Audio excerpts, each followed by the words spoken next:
ये आकाशवाणी रायपुर है। छत्तीसगढ़ी समाचार बुलेटिन के संग मीनल तिवारी के जय जोहार। अब सुनाओ आज के प्रमुख समाचार। छत्तीसगढ़ विधानसभा के बजट सत्र 7 मार्च ले शुरू, जो 25 मार्च तक चली। कांग्रेस नेता और सांसद राहुल गांधी काली छत्तीसगढ़ के दौरा में आवत है।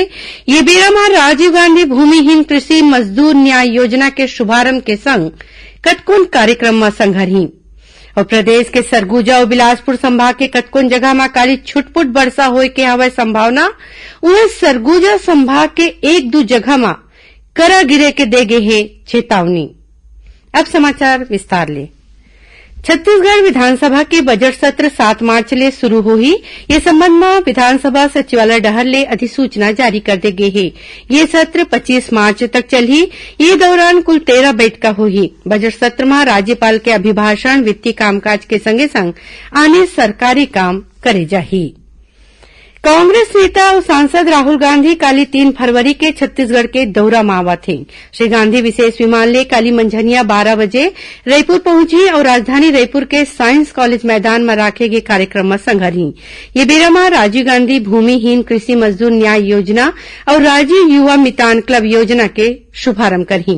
संगे संग महात्मा गांधी के सुरता ला सजोए खातिर नवा रायपुर में बनैया सेवाग्राम और छत्तीसगढ़ अमर जवान ज्योति के भूमि पूजन करही और संध्या कुन 5 बजे दिल्ली लौटी। खबर के मुताबिक राजीव गांधी भूमिहीन कृषि मजदूर न्याय योजना के शुभारंभ बेरा में श्री गांधी काली 3,55,000 भूमिहीन कृषक मजदूर मन के बैंक खाता में पहली किस्त के रूप में 2,000 रूपया के रकम भेजी। ये योजना में गांव के भूमिहीन कृषि मजदूर परिवार ला 3 किस्त में हर एक बछर 6,000 रूपया के आर्थिक मदद राज्य सरकार को तिले दे जाही। उन्हें नवा रायपुर में बनैया महात्मा गांधी के ग्राम स्वराज के संकल्पना वाले सेवाग्राम के भूमि पूजन करही। एकर बर नवा रायपुर में 75 एकड़ भूइया के चिन्हारी करेगे है। सेवाग्राम में देश के आजादी के लड़े के मूल्य, सिद्धांत और आदर्श ला दिखाए जाही। एकर संगे संग श्री गांधी माना के छत्तीसगढ़ सशस्त्र बल परिसर में नई दिल्ली इंडिया गेट असन बनैया छत्तीसगढ़ अमर जवान ज्योति के आधारशिला रखी।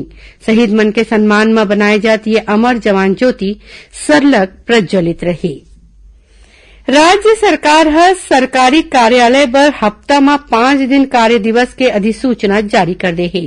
सामान्य प्रशासन विभाग कोती ले जारी अधिसूचना के मुताबिक सरकारी कर्मचारी मन के कार्य क्षमता ला बढ़ाए बर महीना के 2 और 3 शनिचर असन सब्बो शनिचर के छुट्टी घोषित करे गए है।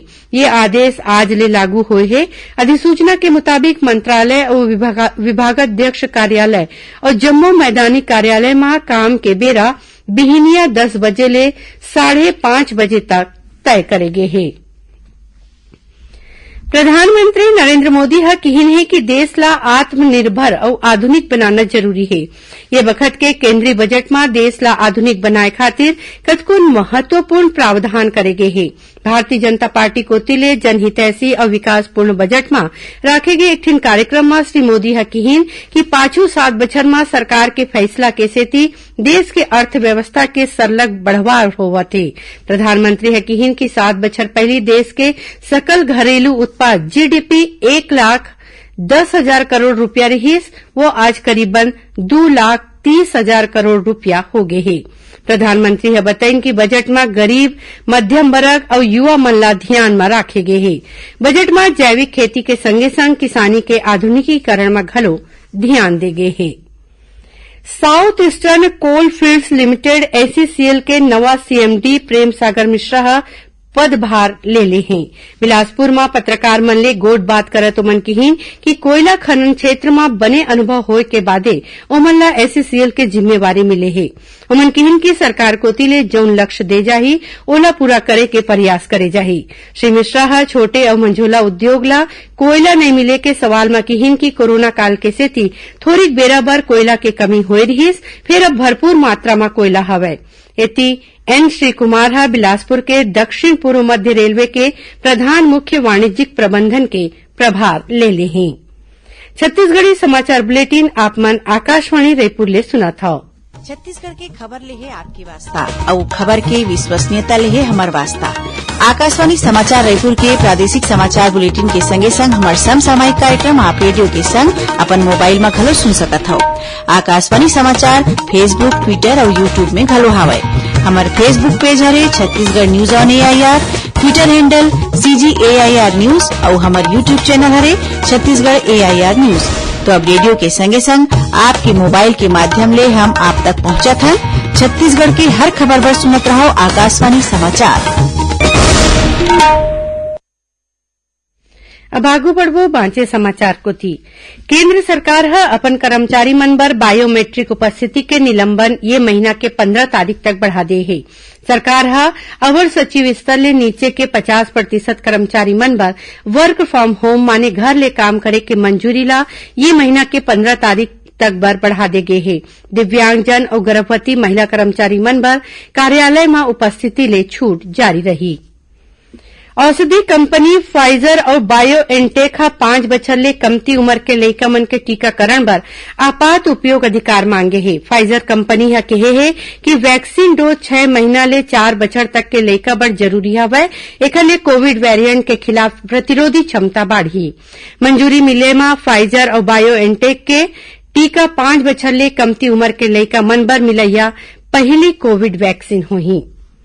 जांजगीर चांपा जिला में महिला आयोग के कार्यालय शुरू करे गए है।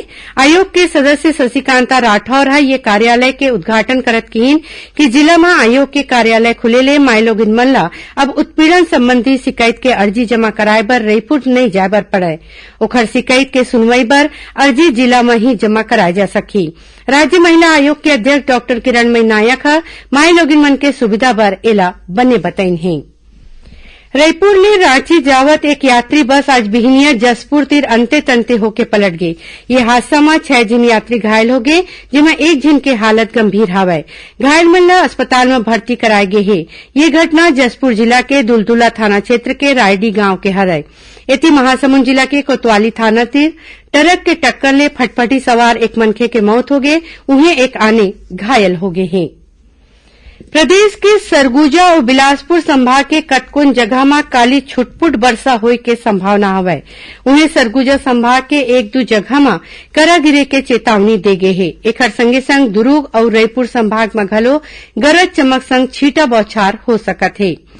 मौसम विभाग के मुताबिक एक द्रोणिका के जगह में अरब सागर ले अवैया पश्चिमी हवा और बंगाल के खाड़ी ले अवैया दक्षिण हवा के मेल के सेती प्रदेश में कुछ एक जगह में हल्का ले मध्यम वर्षा होए के संभावना जताए गए है।